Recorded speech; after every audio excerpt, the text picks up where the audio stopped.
Hello, good morning everyone. Welcome back to my YouTube channel and kung bago ka pa lang dito sa YouTube ko, nakadaan ka lang, please subscribe and click the notification bell para updated ka rin sa mga vlog ko.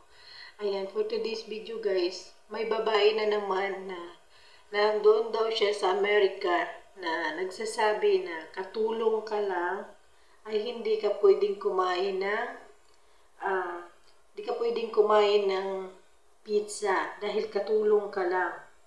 Mahal ang pizza. Siya lang daw yung makakabili nito dahil sa sobrang mahal. Ito ang sabihin ko sa iyo, Madam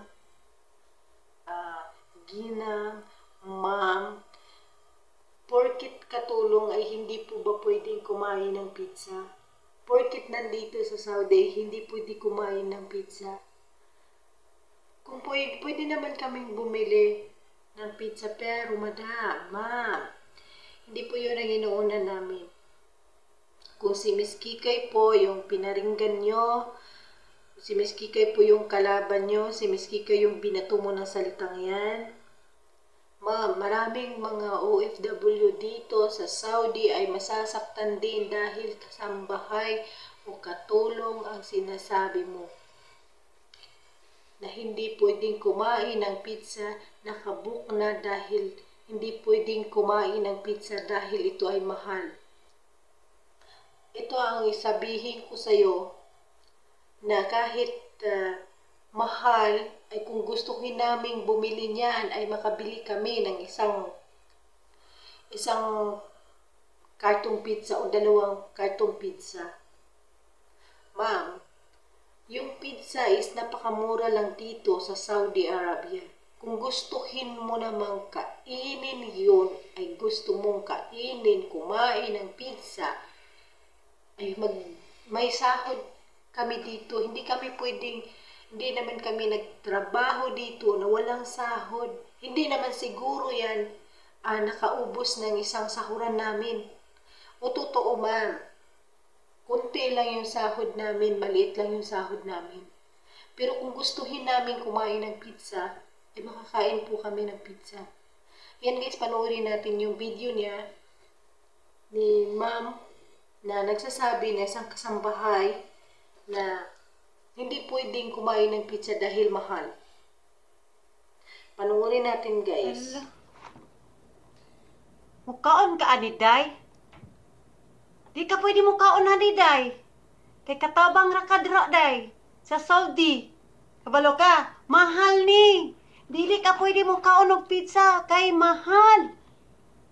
Kay katabang man ka dira sa Saudi. Na booking na ka. Di ka pwede mukaon ani kay mahal ang pizza. Kay katabang man ka dira sa Saudi, di ka pwede mukaon ani. Ako ray mukaon og pizza. Kay makapalit ko. Ikaw, dili man kakapalit dira kay katabang ra ka diha karon sa Saudi. Unya na booking naman ka. Ayan guys, porket katulong ba, hindi na lang ba pwedeng kumain ng pizza? Dahil kasambahay ka, hindi ka pwedeng kumain ng pizza kasi mahal? Dili ka pwede mo kaon ani ha? Ako ray pwede mo kaon ani kay makapalit ko. Ikaw katabang ra ka diha Wala namang problema, ma'am. Kung ikaw lang yung kumain ng pizza. Ma'am, tandaan mo, kakatapos lang po ng Ramadan dito. Yan po yung palaging kinakain. Isang buwan na kumakain ng pizza. Ma'am, hindi naman kami nang maliit sa'yo. Bakit katulong, porkit katulong, hindi na lang pwedeng kumain ng pizza dahil mahal? O totoo, ma'am, mahal para sa'yo. Pero sa ibang katulong dito, ma'am, hindi po yan mahal. Kung gustuhin. Nakabook pa dahil hindi mo pa pakain, hindi pwedeng pakainin yung katulong. Kasi katulong ka lang. Ang sabi mo, katulong ka lang. Hindi ka pwedeng kumain ng pizza. Ha? Nako. Porket katulong, hindi na lang ba pwedeng kumain ng pizza? Baka, ma'am, si Miss Kikay yung pinag-anuhan mo ng salitang yan, hindi pwedeng kumain ng pizza dahil katulong. Si Miss Kikay, banggitin mo yung pangalan ng isang tao para hindi ka mabash ng iba. Kung si Miss Kikay yung pinag-anuhan mo na katulong, kasambahay, dahil galit, daming galit. O totoo, galit ako, pati ako galit ako. Pero ma'am, sabihin mo ng pangalan na huwag kang kumain nito, hindi yung inday nga katulong. Ha? Dili pwedeng, kuan ba, isa lang ang yung nakagawa ng kasalanan, pero ang dami mong pinatamaan na katulong kasambahay. Ma'am, ha? Kasambahay ako, ma'am.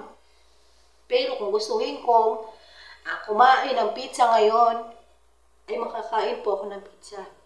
Pero, kontento po ako kung ano yung nasa bahay ng amo ko. Hindi po ako pasosyal. Hindi po lahat ng OFW sosyal. Halos kada kain, nasa labas. Nagpapaluto nga yung amo ng pagkain sa loob ng bahay. Kasi, para din makatipid. Hindi yung puro na lang labas ang kinakain.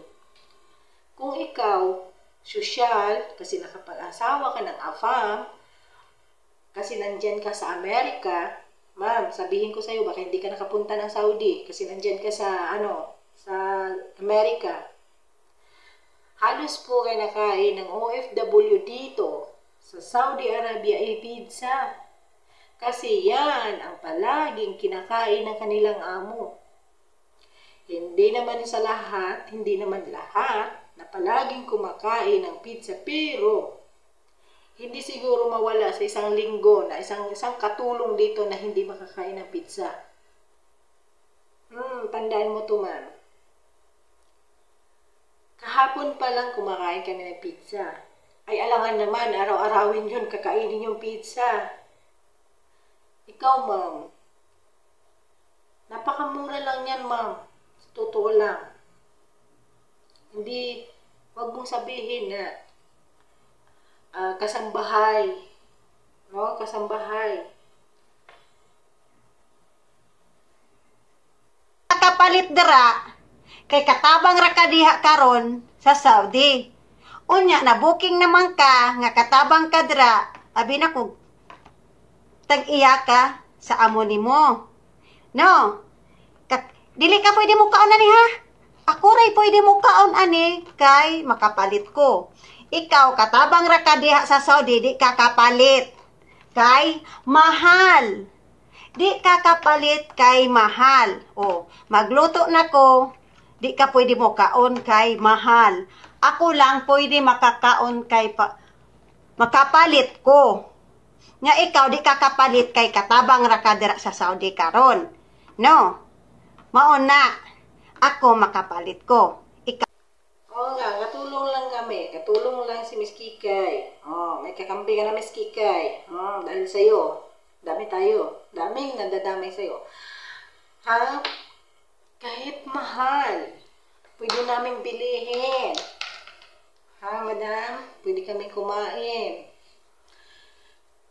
Kasambahay lang. Kasambahay. May naliit mo yung kasambahay. Hindi na pwedeng kumain ng pizza. Pizza lang yan, madam. Ma'am. Pwede pa, i-ano mo, yung pagkain sa Pilipinas, pwede yun, painggit mo sa amin. Siguro mainggit pa kami yung kumain ka ng tuyo, kumain ka ng sardinas, mas ano pa, mas mainggit pa kami. Pero yung pizza mo, hindi. Pwede pa maggawa ka ng content na yung nakakainggit sa lahat namin ditong OFW, yung kumakain ka ng pagkain ng Pilipinas. Kasi hindi naman nila lahat. Hindi ko nila lahat na hindi pwedeng kumain ng Filipino food. Kasi marami din tayong market dito sa Saudi na ngayon na may Filipino food. May Filipino restaurant. Pero sa amin, hindi naman kami palaging makalabas at hindi rin, pwede naman kami lumabas pero siguro, siyempre, nahiya naman kami sa amo namin na sabihin na lalabas. Buti pa ma'am, mag-content ka ng kumain ka ng isda, kumain ka ng sardinas, kumain ka ng tuyo. Kasi, yan, sigurado akong mainggit ako sa'yo. Pero yung pizza, hindi. Ayan guys, thank you so much guys for watching.